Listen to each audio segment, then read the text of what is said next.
Μια φορά και έναν καιρό υπήρχε σε κάποιο μέρος ένα σπίτι κατσικιών.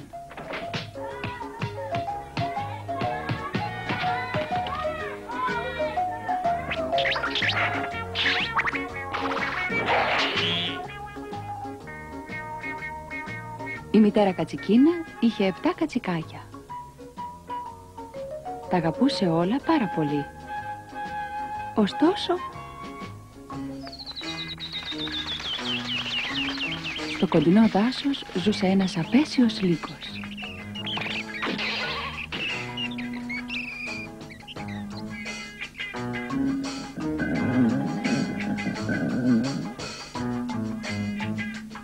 Λοιπόν, αγαπητά μου παιδιά, ακούστε με προσεκτικά. Να μην αφήσετε το λύκο να μπει μέσα στο σπίτι όσο εγώ θα λείπω. Έχει μια βραχνή φωνή και μαύρα πόδια. Έτσι λοιπόν θα το καταλάβετε αμέσως ότι είναι ο λύκος. Η μητέρα κατσικίνα το επανέλαβε αυτό πολλές φορές προτού βγει για ψώνια. Αλλά ήταν αυτός ακριβώς ο λύκος με το άδειο του στομάχι που παρακολουθούσε τη μητέρα κατσικίνα να φεύγει. Να τα τρυφερά μου κατσικάκια.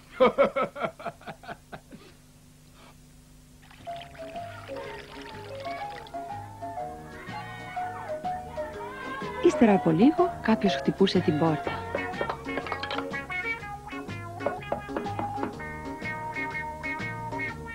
Ανοίξτε την πόρτα, παιδιά, είμαι η μαμά σας.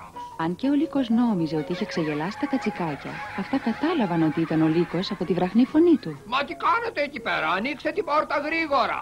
Η μαμά μας δεν έχει τέτοια απέσια βραχνή φωνή. Εσύ είσαι ο λύκος.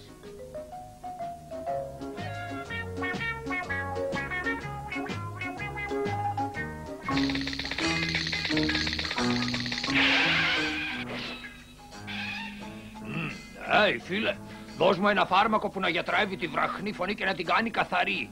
Ο ταλέπορος ο λύκος επισκέφτηκε ένα φαρμακείο.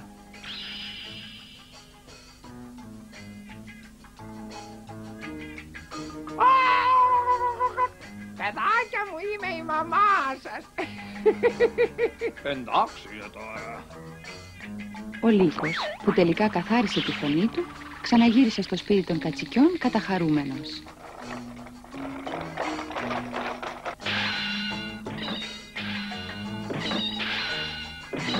Ανοίξτε την πόρτα, κατσικάκια μου, είμαι η μητέρα σας.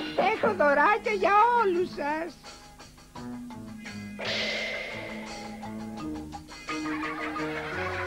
Τι τρέχει, ανοίξτε την πόρτα γρήγορα, γλυκούλια μου. Η μητέρα μας ποτέ δεν είχε τέτοια μαύρα πόδια.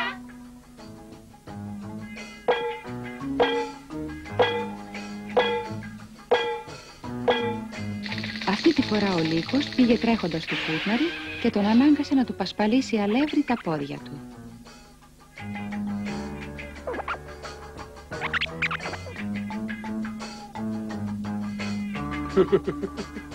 Εντάξει τώρα, αυτή τη φορά τα κατσικάκια σίγουρα θα με πάρουν για τη μάνα τους.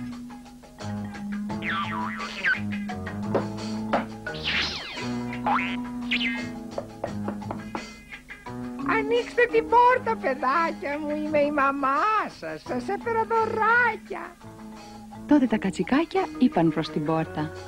Δείτε μας τα πόδια σου να είστε σίγουρα η μαμά μας. Βέβαια, γλύκες μου, να τα δείτε αν θέλετε. Ορίστε. Ζήτω! Γύρισε η μαμά μας! Τα άσπρα πόδια φαινόντουσαν από το παράθυρο και έτσι άνοιξαν την πόρτα χαρούμενα. Μόλις άνοιξαν την πόρτα,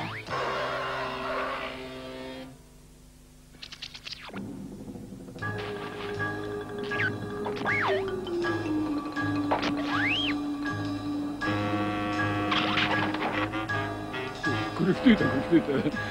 Έτσι θα το διασκεδάσω ψάχνοντας.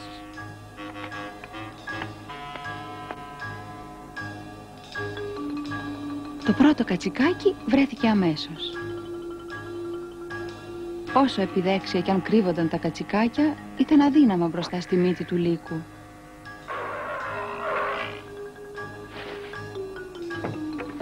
Έτσι λοιπόν, τα 6 από τα 7 κατσικάκια φαγώθηκαν από το λύκο. Αυτό που έμεινε τελευταίο ήταν το μικρότερο. Κρύβονταν μέσα στο ρολόι. Θα κάνω, τώρα είναι η σειρά μου. Ο λύκος όμως, που είχε φάει με την καρδιά του, πήγε σπίτι του γρήγορα, δίχως να συνειδητοποιήσει ότι υπήρχε και το μικρότερο. Η κατσικίνα γύρισε σπίτι μόλις έφυγε ο λύκος. Η μητέρα τα έχασε όταν έριξε μια ματιά στο εσωτερικό του σπιτιού. Τα κατσικάκια δεν φαίνονταν πουθενά. Πού είναι όλα τα κατσικάκια μου? Κατσικάκια! Τότε ακριβώς ακούστηκε η φωνή του μικρότερου κατσικιού μέσα από το ρολόι. Να με, εδώ! Βγάλε με γρήγορα από εδώ μέσα! Μητέρα, όλα τα αδελφάκια μου τα έφαγε ο λύκος! Η μητέρα, ακούγοντας την ιστορία από το κατσικάκι, στενοχωρέθηκε τρομερά. Η μητέρα κατσίκα, που δεν μπορούσε βέβαια να εγκαταλείψει τα παιδιά της, πήγε στο δάσος να ψάξει για το λύκο.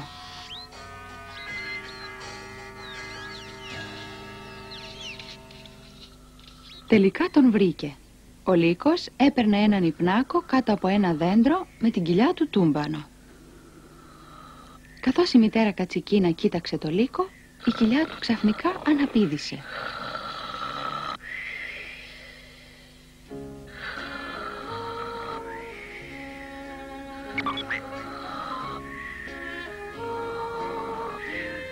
Η μητέρα κατσίκα άρπαξε το ψαλίδι που έφερε το μικρό και άρχισε να σκίζει την κοιλιά του λύκου. Τότε τα κατσικάκια βγήκαν έξω ένα-ένα.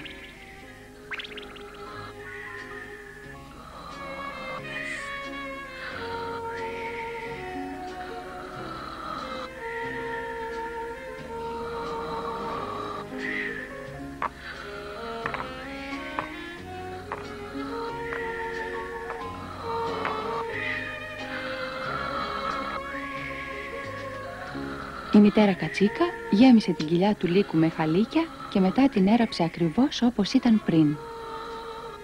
Το απόγευμα ο λύκος ξύπνησε.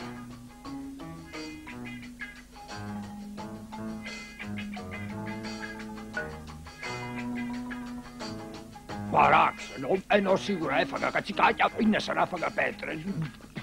Ήταν τόσο διψασμένος που πήγε στη λιμνούλα με την κοιλιά πρισμένη να πιει νερό. Η κοιλιά όμως ήταν πιο βαριά από αυτόν και έτσι έπεσε με ένα πλαφ μέσα στο νερό.